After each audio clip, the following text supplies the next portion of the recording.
नमस्कार मित्रांनो, कमळी या आजच्या एपिसोडमध्ये आपण पाहत असतो. इकडे केदार बंड्याच्या मदतीने कॉलेजमध्ये कोण मुलं आहेत जे ड्रग्स घेतात हे पाहण्यासाठी आलेलो असतो.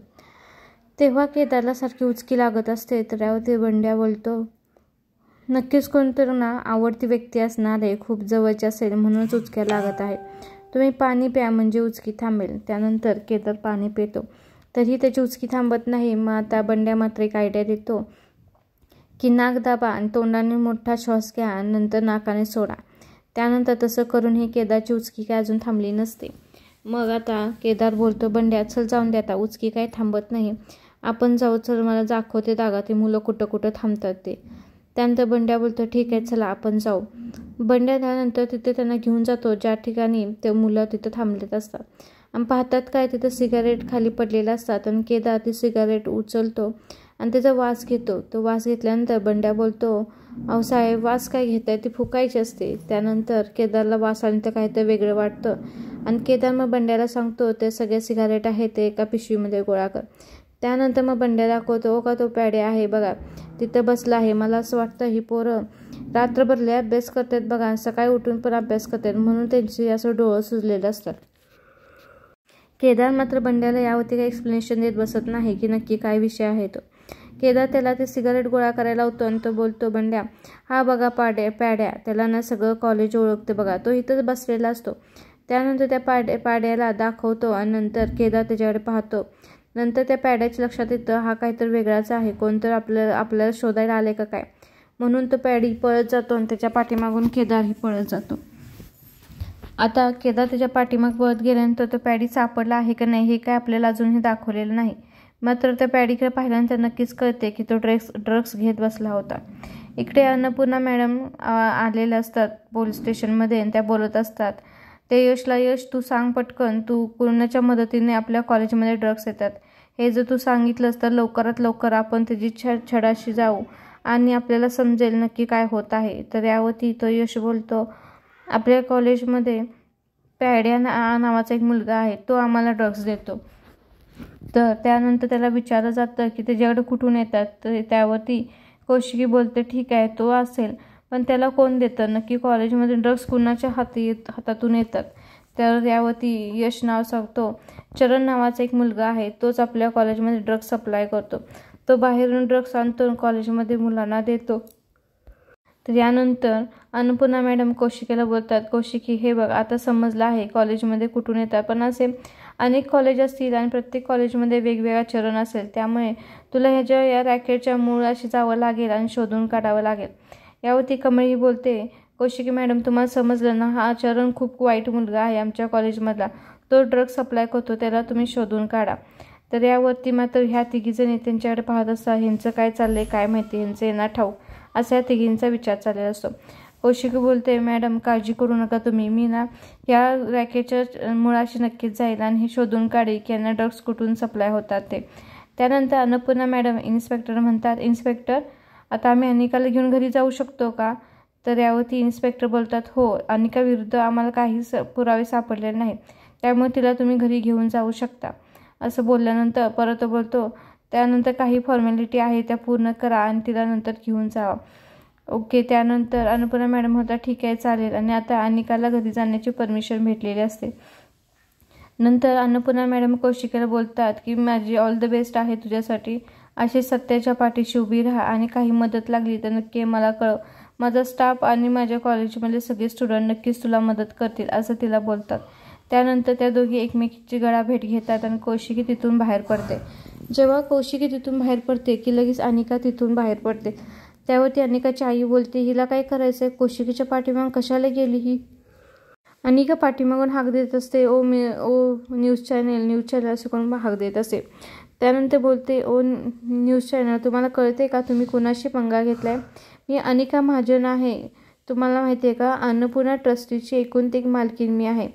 तर यावरती कौशिकी बोलते, वेडी आहेस का गं तू, लहान आहेस ना, लहान असल्यानंतर लहानासारखं बोलावं, असं वेड्यासारखं बोलू नये. तर यावरती अनिका बोलते, तुम्ही माझ्याशी पंगा घेऊ नका, माझी न्यूज दाखवून तुम्ही हे काही तुम्ही बरोबर केलेलं नाही. तर यावरती कौशिकी बोलते, हे बघ तू लहान आहेस तर लहानासारखी वाग, ठीक आहे, आणि तुला जर वाटत असेल ना की तू जे बोलतेस ते बरोबर आहे, तर तू लक्षात ठेव. कसं आहे ना, मी कौशिकी आहे आणि मी जे आहे ते सत्यच दाखवते. त्यावरती अनिका तिच्याकडे मला खिल्ली उडवण्यासारखी पाहत असते. तर कौशिकी तिला बोलते, एक लक्षात ठेव, मी हे ज्यांनी कोणी कमळीला ह्या ड्रग केसमध्ये अडकवलं, तुमच्या कॉलेजमध्ये ड्रग्स कुठून आले हे सगळंच्या मी नक्कीच खोलाशी जाणार आहे. आणि त्यानंतर तुझ्यावरती नक्कीच हा चॅनल आहे ना फोकस करून राहणार आहे. त्यासाठी तू रेडी राहा, असं ना कौशिकी बोलते. आणि मात्र अनिका मात्र चिडलेली असते, कारण तिच्याकडे बोलण्यासाठी आता काही उरलेलं नसतं. थोड्या वेळेस कौशिकी गाडीत बसणार, तेवढ्या वेळातच कमळी तिथे येते आणि बोलते, कौशिकी मॅडम, मला एक गोष्ट सांगायची आहे तुम्हाला. तुम्ही खरंच याच्या खोल तळाशी निघाला आहात आणि जर तुम्हाला कुठल्या गोष्टीची माझी मदत लागली ना, तर नक्की मला सांगा, मी तुम्हाला मदत करेन, अशी कमळी बोलत असते. तर यावरती कौशिकी मॅडम बोलतात, हो नक्कीच, मी तुला सांगेन, तुझी मदत मला लागेलच. आणि एक गोष्ट लक्षात ठेव, तू कॉलेजची GS आहेस ना, मग तुलाही काय तर करावं लागेल कॉलेजसाठी. तर कमळी बोलते, हो मी नक्कीच करेन. त्यानंतर कौशिकी बोलते, हे बघ कमळी, लक्षात ठेव, आता जी सिच्युएशन चालू आहे, असल्या केसेसमध्ये भावनिकदृष्ट्या विचार करायचा नाही, प्रत्येक गोष्टी प्रॅक्टिकल विचार करायचं, ठीक आहे का? आणि कुणालाही यातून सुटका नाही. एक गोष्ट लक्षात ठेव, मला हा महाराष्ट्र ना आपला ड्रग्स मुक्त करायचा आहे आणि लवकरात लवकर आपल्या जी यूथ पिढीमध्ये ड्रग्स ॲडिक्टेड आहे त्यांना यातून बाहेर काढायचं आहे. आणि त्यासाठी आपल्याला हे रॅकेट शोधावं लागणार आहे. त्यामुळे कॉलेजमध्ये ड्रग्स कुठून आले, कोणा थ्रू आले, ह्यामध्ये सगळ्यांची माहिती खोलाशी जाऊन काढायची आहे. आणि यामध्ये तूही खऱ्या अर्थाने प्रयत्न करशील हे मला नक्की माहीत आहे. तर कमळी बोलते, हो मॅडम, मी खरंच प्रयत्न करेन आणि कुणाला याचा त्रास होणार नाही याची पण खबरदारी घेईन. तर यावरती कौशिकी बोलते, एक गोष्ट लक्षात ठेव, काही जरी झालं तर भावनिकदृष्ट्या ह्या गोष्टीमध्ये वाहत जायचं नाही. एक मैत्रीण म्हणून तुला ही गोष्ट सांगत आहे. आणि मी ही कॉलेजची सिनियर आहे आणि मला जसं शिकवलं आहे या कॉलेजनं की सत्याच्या बाजूने उभं राहणं, तसं तुलाही शिकवलं असेल ना, मग तूही तेच करायचंस असं तिला शिकवण देत असते. आणि एक गोष्ट लक्षात ठेव, इथून पुढे तुला कधीही कुठली गोष्ट लागेल तर नक्कीच मला सांगायची, असं कमळीला बोलते. आणि कमळी बोलते, हो मॅडम, मी कधीही तुम्हाला नक्कीच सांगेन, असं बोलते. ह्या दोघींचा संवाद चालू असतो. त्यावरती मात्र एकदम ठाम दिसून येत आहे की कौशिकी खरेच किती मोरली स्ट्रॉंग आहे. ती कसं या प्रत्येक गोष्टीच्या तळागाळाशी जात आहे हे आपल्याला पाहण्यास भेटत आहे. कमळीही जे तिच्याकडून होईल तेवढं ती सत्य सांगण्याचा प्रयत्न करणार आहे आणि कुठलीही गोष्ट प्रॅक्टिकली करणार आहे, भावनिकदृष्ट्या करणार नाही. इकडे मात्र आता या तिघी घरी आलेले असतात आणि यावरती अनिकाची मॉम म्हणत असते, ही कमळी तर ना मुद्दाम करत आहे. तर यावरती अनिका बोलते, अगं गावछाप मुद्दामच करते, तुम्हाला कळत नाही का? तेवढ्यातच तिथं आता अनिकाच्या आजी आणि कमळी आणि निंगी आलेल्या असतात. आणि त्यानंतर अनिका लगेच वरती जायला निघाले असते कमळीला पाहून. तर त्यावरती अनिकाची आजी बोलते, अनिका इथे थांब 2 मिनटं, मी आज तुला कळते का, तुला वाटत नाही का आज तू कमळीची माफी मागावीस, कमळीला थँक्यू म्हणावं असं तुला वाटत नाही का? तर निंगी ही मनातून खुश झालेली असती का तर ती अनिका नक्कीच कमळीला थँक्यू बोल. तर अनिका बोलते, का मी का तिला थँक्यू बोलायचं? तर यावरती आजी ओरडते, म्हणते, आज तिच्यामुळे तू वाचली आहेस, ती तुझ्या भविष्याचा विचार करते, अनिकाचं पुढं भविष्य कसं सुरळीत चालू राहावं यासाठी तिनं ही केस मागं घेतली आहे. तू जी चूक केली आहेस ती चूक नसून गुन्हा आहे, एवढं लक्षात ठेव. आणि आता फक्त आणि फक्त कमळीमुळे तू वाचली आहेस, त्यामुळं कमळीला थँक्यू म्हणलंच पाहिजे तू, असं बोलत असते. आणि अन्नपूर्णाजी बोलतात, एक गोष्ट लक्षात ठेव, कौशिकी शांत बसणार नाही, ती सारखी तुझ्यावरती प्रश्न विचारत राहणार, पुरावे शोधत राहणार, त्यामुळं तिच्याशी नीट वागायला शिक, तिच्याशी उद्धटपणे बोलू नको, असं सांगत असतात. कमळी मात्र अन्नपूर्णा मॅडमला मस्त अन्नपूर्णा मॅडम राहून देणार, काही गरज नाही थँक्यू म्हणायची. तर त्यावरती अन्नपूर्णा मॅडम म्हणतात, कमळी तू शांत बस, तिला मी सांगत आहे काय करायचं ते. एक आजी म्हणून ती माझी नात आहे म्हणून मी तिला चांगल्या गोष्टी नक्की शिकवू शकते, असं ती कामिनीकडे पाहत बोलत असते. कारण की कामिनी तिला चांगलं काही शिकवत नाहीच ना, कायम चुकीच्या गोष्टीला सपोर्ट करते. पण अन्नपूर्णा मॅडम नक्कीच तिला चुकीच्या ठिकाणी चुकीचं आणि बरोबर ठिकाणी बरोबर हे सांगत आलेलं आहे. आता मात्र राजनलाही आईचं सगळं म्हणणं पटलेलं असतं. पण तेवढ्यातच राजन बोलतो, एक गोष्ट अनिका लक्षात ठेव, ही जी चुकी केली आहेस ती तुझी शेवटची, इथून पुढे जर तू कुठली चुकी केलीस तर आम्ही घरातली कोणी तुझ्या पाठीशी उभे राहणार नाही. हे मात्र ऐकल्यानंतर अनिकाची आईनं मात्र चेहरा पाडलेला असतो. आणि आता खरंच अन्नपूर्णा मॅडमने सांगितलेलं असतं, तू पटकन तिला थँक्यू म्हणायचंस, तिच्यामुळे तू आज इथे आहे, तिच्यामुळे तुझं करिअर सुखरूप राहणार आहे, एवढी गोष्ट लक्षात ठेव. त्यानंतर त्या कामिनीही तिला हलवते आणि बोलते थँक्यू बोल. आणि अनिका मान खाली घालून कमळीला थँक्यू म्हणते. कमळीला थँक्यू म्हणल्यानंतर अन्नपूर्णाजी म्हणतात, एक गोष्ट लक्षात ठेव अनिका, ही जी चुकी केली आहेस ती शेवटची, इथून पुढे तू असल्या चुक्या केल्या नाही पाहिजेस. जी तू चुकी केली आहेस तुला वाटते तेवढी सोपी नाही आणि कौशिकी शांत बसणाऱ्यातली नाही. ती प्रत्येक गोष्टीच्या खोलाशी जाते. त्यामुळे इथून पुढे तुझी कसून चौकशी होणार आहे आणि तुला यासाठी सामोरे जावे लागणार आहे. अनिकाच्या आईला मात्र आता राग येत असतो सासूचा. तर यावरती नंतर त्या तिथून गेल्यानंतर अनिका बोलत असते, काय ग्रॅनी तू काहीच बोलली नाहीस, मलाच उलटं बोलत होतीस. तिला थँक्यू बोल थँक्यू म्हणून, तुला कळत नाही का? तर यावरती तिची ग्रॅनी बोलते, एक गोष्ट मूर्ख आहेस का गं तू अनिका? एक गोष्ट लक्षात ठेव, आता तुझ्याकडं सगळ्यात मोठी तुझी दुश्मन कमळी नसून तू कौशिकी आहे आणि त्या कौशिकीबद्दल विचार करणे जास्त गरजेचं आहे. कमळीचा विषय तू आता सोडून दे असं बोलत असते. त्यानंतर ह्या दोघींना कळालेलं आहे नक्कीच की आता कमळी नाही तर कौशिकी त्यांच्यामधला काटा आहे आणि ती तिला सांगते की तुला आता कमळीची काळजी करायची नाही, गरज नाही. आता खरं कौशिकीचा विचार केला पाहिजे कारण की ती तुझ्या विरुद्ध पुरावे शोधत राहणार आहे आणि आपल्याला ते होऊन द्यायचं नाही, तुझं नाव पुढे येऊन द्यायचं नाही असं मात्र कामिनी बोलत असते. आता दुसऱ्या दिवशी आपण पाहतो की कॉलेजमध्ये ऑफिस रूममध्ये जीएसला बोलवलं असतं. जीएस म्हणजे आपली कमळी असते, तिच्याबरोबर निंगी असते, प्राजक्ता असते आणि ऋषी सर असतात, प्रिन्सिपल असते आणि कामिनी असते. तर यावरती ह्यांचा विचार चालला असतो की आपण कायम कॉलेजमध्ये एक फंक्शन ठेवतो, ज्या कर्तबगार महिला असतात त्यांना आपण बोलवतो आणि त्यांचा सत्कार करतो, ज्यामुळे आपल्या कॉलेजमधल्या मुलींना, तरुण मुलींना हेवा वाटावा किंवा असं वाटावं की आपणही त्या पद्धतीने गेलं पाहिजे, मार्गदर्शन केलं पाहिजे. यासाठी आपण दरवर्षी सोहळा आयोजित करतो.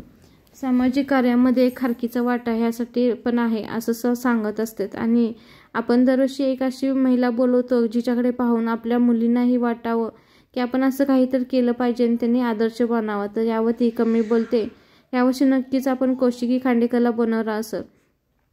तर ऋषी बोलत असतो की मला असं वाटतं की आता आपण हा कार्यक्रम करणे गरजेचं आहे कारण की आपल्या कॉलेजची जी आता बदनामी झाली आहे या केसमध्ये त्यासाठी ही खूप गरजेचं आहे. तर प्रिन्सिपल बोलतात, एक विचारू का? मला असं वाटतं अशा कार्यक्रमामध्ये ती मुलं येतील का? तर ऋषी बोलतो, हो, उलट अशाच कार्यक्रमामध्ये ती मुलं येतात. त्यांना जास्तीत जास्त गर्दीचं ठिकाण हवं असतं आणि त्यामध्ये त्यांची सगळी कामं चालतात, त्यामुळे ती नक्कीच या कार्यक्रमाला येणार असं ऋषी मात्र बोलत असतो आणि त्याचं म्हणणं मात्र टोटली करेक्ट आहे कारण की अशाच कार्यक्रमामध्ये ज्या चुकीच्या गोष्टी करणारी मुलं असतात ते नक्कीच येतात. त्यानंतर यावरती अन्नपूर्णा मॅडम म्हणतात, हो, आपण यावर्षी कौशिकीलाच बोलवायचं आहे. तर हे ऐकल्यानंतर मात्र आता राग आलेला असतो कामिनीला आणि तिला हे अजिबात आवडले नसतं की आता कौशिकीचा सत्कार करायचा आहे. पण यावरती अन्नपूर्णा मॅडम बोललेलं असतात की हो, यावर्षी आपण कौशिकीला बोलवायचं आहे कारण की ती आपल्या कॉलेजची जुनी विद्यार्थिनी आहे. तर यावरती मात्र कामिनी बोलते, हे मला अजिबात मान्य नाही, मला हे पटलेलं नाही. जिनं आपल्या कॉलेजची बदनामी केली, तिचं चॅनलचे TRP वाढवले, जिनं माझ्या नातीची अनिकाची बदनामी केली, तिला आपण काहीतरी बोलण्यापेक्षा तिचाच आपण उलटा सत्कार करायचा का असं कामिनी बोलत असते. पण मात्र आता अनिका खुश झालेली असते कारण तिला नक्कीच वाटत असतं की कौशिकीचा सत्कार झाला पाहिजे आणि कामिनी मात्र आता कौशिकीबद्दल वाईट साईड बोलत असते कारण की तिला अजिबात वाटत नसतं तिचा सत्कार व्हावा. त्यावरती मात्र अन्नपूर्णा मॅडम लगेच बोलतात, एक गोष्ट लक्षात ठेव कामिनी, कसं आहे माहिती आहे का, ती सत्याच्या पाठीशी उभी आहे आणि तिला ती सवयच आहे की सत्याच्या सखोलमध्ये जायचं. त्यामुळे ती करते, ती तिचं काम करते, तिचं कर्तव्य बजावते, म्हणूनच आपण तिचा सत्कार करणार आहोत. आणि माझं फायनल आहे, मी तुम्हाला सांगते की त्या कार्यक्रमासाठी आपण कौशिकीला बोलवणार आहोत. त्यानंतर अन्नपूर्णा मॅडम सांगतात कमळीला, कमळी तू आपल्या कॉलेजची GS आहेस ना, मग जा आणि तू ना तिला आपली निमंत्रण पत्रिका देऊन येत जा. हे ऐकल्यानंतर आता कामिनीला आधीच राग आले असतो, कौशिकीला बोलवले त्यात आणि आता कमळीला पाठवून दिले म्हणल्याने तिची जास्त चिडचिड होते. इकडे आपण पाहतो तर काय, तर कमळी आलेली असते कौशिकी मॅडमच्या ऑफिसमध्ये. त्यानंतर बोलते, मी येऊ का? तर कौशिकी बोलते, अरे वा कमळी, ये ना तू आतमध्ये. तर ते कमळी बोलते, मला थोडंसं तुमच्याशी बोलायचं आहे. तर कौशिकी बोलते, हे बघ कमळी, तुला ड्रग्स संदर्भात त्या पुराव्या संदर्भात काही बोलायचं असेल तर मला आता त्याबद्दल काहीच बोलायचं नाही. तर कमळी बोलते, नाही मॅडम, त्या संदर्भात नाही मला बोलायचं, तुम्हाला मी निमंत्रण देण्यासाठी आलेले आहे, निमंत्रण पत्रिका देते. बोलते, आपल्या कॉलेजमध्ये ना कर्तबगार महिन्याचा सत्कार असतो आणि त्यासाठी तुमचं नाव घेतलं आहे अन्नपूर्णा मॅडमनी आणि मी यासाठीच तुम्हाला आले आहे. खरंच अन्नपूर्णा मॅडमनी मला तुम्हाला बोलवण्यासाठी खास पाठवलेलं आहे आणि तुम्ही यावं असं मला खूप वाटतं कारण की आमच्यासाठी तुम्ही नक्कीच आदर्श आहात. तुम्ही सत्याच्या हिमतीवर तिथपर्यंत आला आहात आणि कायम तुमच्या चॅनलवरती सत्य दाखवता, त्यामुळे आम्हाला खरंच तुमच्याबद्दल खूप छान वाटतं आणि तुम्ही आमच्याचा आदर्श आहात. तर यावरती कौशिकी बोलते, हो नक्की, जर अन्नपूर्णा मॅडमनी मला एवढ्या आग्रहाने बोलवलं असेल तर मी नक्की येईन असं बोलते. त्यानंतर मग आता कमळी बोलते, हो तुम्ही नक्की या, आम्ही सगळी तुमची वाट पाहू असं बोलते. आणि कौशिकी बोलते, हो काळजी करू नको, एवढ्या आग्रहाचं निमंत्रण असेल तर मी नक्कीच येईन, मलाही खूप आवडेल आपल्या कॉलेजमध्ये यायला असं बोलते. आणि ह्या दोघींचं असंच बोलणं चालू असतं, कारण की आता कौशिकीलाही खूप कमळीची संगत आवडत असते आणि कमळीलाही नंतर नक्कीच डॅशिंग कौशिकी आवडत असते. इकडे मात्र आता कामिनीचा आणि युवराजचा प्लॅन चालला आहे की आता या फंक्शनमध्ये अन्नपूर्णा आणि कौशिकी दोघी असतात आणि या काट्यांना अलगदपणे उचलून आपल्या रस्त्यातून टाकून द्यायचं आहे असं त्यांचं प्लॅनिंग चाललं असतं. इकडे आपण पाहत असतो की लक्ष फक्त आपल्या ऋषीचं चाललं असतं कमळीकडे. इकडे साहेबा काय बोलते त्याकडे लक्षच नसतं. साहेबा बोलत असतो, अरे ऋषी, कौशिकी मॅडम यायला नाही बोलले आहेत. तर तो बोलतो, बरं ठीक आहे. तो बोलतो, कौशिकी मॅडम यायला नाही म्हणले रे बाबा. तो म्हणतो, बरं असून दे. त्यानंतर त्याचं लक्ष वेधून घेतो आणि परत बोलतो, अरे ऋषी तुला काय सांगतोय मी, कौशिकी मॅडम कार्यक्रमाला यायला नाही म्हणले यार. मग यावरती आता ह्याच्या लक्षात आलेलं असतं की काय म्हणतोय ते. आणि ऋषी बोलतो, काय नाही म्हणतात, मग आता काय करायचं, आता कसं करायचं. त्यानंतर साहेबराव म्हणतात, काय नाही रे, मी चेष्टा केली, येणार आहेत रे, पण तुझं लक्ष कुठं आहे ते पाहत होतो. त्यावरती ऋषी बोलतो, काय साहेबराव, कसली तुझी चेष्टा करणं म्हणायचं. म्हणतो, काय नाही रे, कधीपासून मी बघतोय कमी चिडली माझ्यावरती, बोलतोय तर काय बोलतच नाही माझ्याकडे, बघतच नाही माझ्याकडे असं बोलत असतो. तर साहेबराव बोलतो, एक काम कर, जा आत्तातून, आता तुझा बोलण्याचा प्रयत्न कर ना, तिलाही असं वाटत असेल ना तू योग्य वेळ बघितलीच नाहीस, बोलायला चालला नाहीस, काय विचारायला चालला नाहीस, ती योग्य वेळेची वाट पाहत असेल, जा तू पटकन आणि बोल जा. तर यावरती ऋषी बोलतो, मी किती प्रयत्न करतोय तिच्याशी बोलायचा, पण ती बोलण्याचा प्रयत्नच करत नाही, मला नुसतं बघतही नाही माझ्याकडं. त्यानंतर साहेबराव बोलल्यानंतर ऋषी जाण्याचा प्रयत्न करतो आणि कमळी मात्र त्याच्याकडे लक्षच देत नाही. ती मात्र बाकीच्या स्टुडंटबरोबर बोलत असते. तो किती प्रयत्न करत असतो कमळी त्या दिवशीबद्दल सॉरी, पण ते ऐकूनच घेत नाही. आणि ते बाकीच्याबद्दल कामाचं नियोजन कसं करायचं, हे तर फुलं किती लावली पाहिजेत, अजून मुले बोला, अजून स्टाफ बोलवा, अजून आपल्याला हे करायचं आहे ते करायचं असं तिचं चाललेलं असतं. आणि ती एकदाही ऋषीकडे पाहत नाही आणि तो काय बोलतो त्यावर लक्षही देत नाही. आता साहेबराव मात्र हे लांबून पाहत असतो आणि त्याच्या लक्षात आलेलं असतं की कमळी अजूनही ऋषीला भाव देत नाही आणि त्याच्याकडे पाहत नाही. आता साहेबराव डोक्यामध्ये ठरवतं आपल्यालाच काहीतरी केलं पाहिजे, कारण ऋषीचं कमळीचं बोलणंच होत नाही, कारण ती कसली त्याला पाहती नसते आणि त्याला एक मिनिटही वेळ देत नसते. आता ऋषी मात्र थकलेला आहे की आता कमळीला कशा पद्धतीने समजावून सांगू, कशा पद्धतीने मनातलं सांगू हे त्याला कळतच नसतं, कारण की ती काही त्याचं ऐकून घेत नाही, कारण ती खूप चिडलेली आहे. आता मात्र तो पाठीमागे येतो. साहेबराव बोलतो, साहेबराव बघितलंस का, कमळी काय माझं ऐकत नाही, बघितलं तर लक्षही देत नाही माझ्याकडं, 2 मिनटं बोलायला गेलो तर ती माझ्याकडे बोलत पण नाही, बघत पण नाही. तर साहेबराव म्हणतात, आता तू काळजी करू, एक काम कर, ही घे हातामध्ये पिशवी तुझ्या, आम्ही तुला म्हटलं नाही पिशवी दे, तर तू म्हणायचं नाही मी देणार, काय जरी झालं तर देणार नाही. त्याचे ऋषी बोलतो, काय करायचं तुझं, काय प्लॅनिंग आहे. तर साहेबराव बोलतो, तू त्याची काळजी करू नको, मी सांगितले तेवढं काम कर आणि आता ही पिशवी घेऊन तू कॅन्टीनकडे जा. आता साहेबरावनं असं सांगितलेलं असं. आता साहेबरावच्या डोक्यात काय शिजत आहे ते नक्कीच आता अजूनही ऋषीला काही समजले नाही, पण मी सांगतोय तसं कर हे सांगितलं असल्यामुळे तो आता ऋषी त्यानं सांगितल्याप्रमाणे ती पिशवी घेऊन कॅन्टीनकडे गेलेला आहे. इकडे आपण पाहतो काय तर निंगी, प्राजू आणि कमळी आलेला असतात. साहेबराव येतात, बोलते तुम्ही ऋषीला कुठं पाहिलं आहे का. तर यावरती ते बोलतात, नाही आम्ही नाही कुठं पाहिलेलं. तर बोलतो, काय नाही, काय करायचं, किती जर एखाद्या माणसाकडून चुका होतात, माफी मागितलं तर कोण लक्ष देत नाही, भाव देत नाही, चिडला असेल आपला बिचारा ऋषी, काय माहीत कुठं गेला आहे. उंदराचं औषध, उंदीर मारायचं औषध त्याच्या हातामध्ये होतं. त्यावरती निंगी बोलते, काय उंदीर मारायचं औषध, ते कसं काय आपल्या कॉलेजमध्ये कुठून आलं. तर त्यावरती प्राजू बोलते, हो आपल्या कॉलेजमध्ये पेस्ट कंट्रोल करायचं चाललं होतं ना, मग ते औषध इथंच पाहिजे, मग ते दादांना कशाला नेलं आहे. कमळी मात्र हे लक्ष देऊन ऐकत असते. तर यावरती साहेबराव बोलतात, काय करायचं, आपला ऋषी किती हळवाय माहीत ना, तो काय एखाद्याची माफी मागतोय, पण त्याच्याकडून एखादी चूक जर झाली तर त्याला कोण माफी करत नाही. आता साहेबरावांच्या प्लॅनमध्ये आता प्राजूही सामील झालेली आहे आणि तीही डोळा मारत बोलत असते, हो हो बरोबर आहे साहेबराव तुमचं. तर साहेबराव म्हणतो, काय करायचं, चला ऋषीला शोधलं पाहिजे, हातामध्ये उंदीर मारायची बाटली घेऊन गेला आहे, आपल्याला पटकन ऋषीला शोधलं पाहिजे. आता आपण नक्कीच उद्याच्या भागामध्ये पाहणार आहोत की कमळीला खरं वाटलं आहे का साहेबराव जे बोलतात ते. कमळी आता धावतपर्यंत ऋषीला शोधेल का आणि आपल्याला पाहायलाच भेटेल की खरंच ऋषीच्याही लक्षात आलं आहे का साहेबरावांनी कोणता गेम खेळ आहे. त्यासाठी नक्कीच आपल्याला उद्याचा एपिसोड पाहावा लागणार आहे. आजच्या एपिसोडमध्ये आपल्याला पाहण्यास भेटलं आहे की अनिका फक्त आणि फक्त कमळीच्या चांगलपणामुळे त्यातून चौकशीतून सुटली आहे. पण आता कौशिकी काही शांत बसणार नाही आणि अनिकाविरुद्ध पुरावे नक्कीच गोळा करणार आहे आणि त्या रॅकेटच्या तळागाळाशी जाणार आहे. त्यासाठी आपल्याला उद्याचा एपिसोड नक्कीच पाहावा लागणार आहे. हा एपिसोड इथं संपत आहे.